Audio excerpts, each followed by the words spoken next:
वालेकुम। ये whistle free locomotive HPU 28045 की जो कि लीड कर रहा है 128 डाउन महर एक्सप्रेस को रावलपिंडी से मुल्तान 5 बजे रवाना हो रही है और ये इंशाल्लाह सुबह 6:25 पे मुल्तान कैंप पहुंच जाएगी।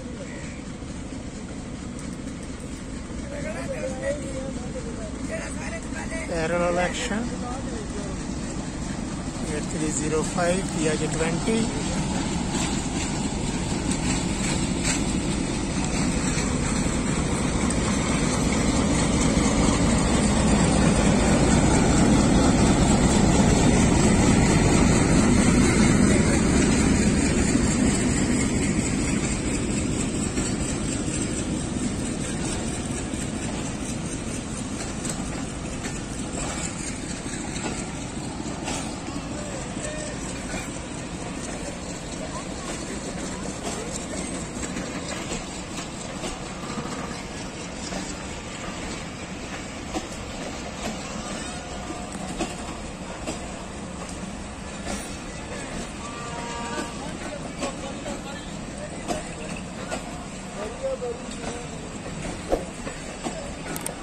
दोस्तों वीडियो भी देखिए और अगर अभी आपने चैनल सब्सक्राइब नहीं किया तो चैनल भी सब्सक्राइब कर लें।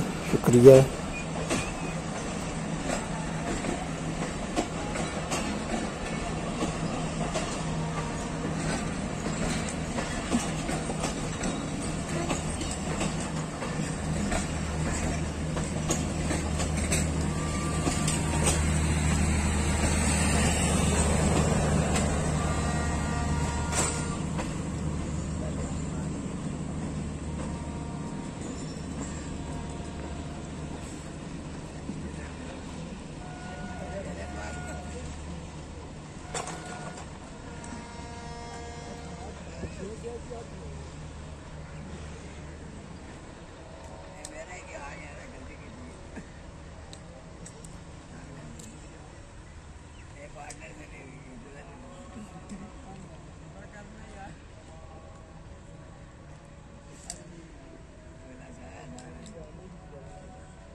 सल्लल्लाहु अलैहि वसल्लम।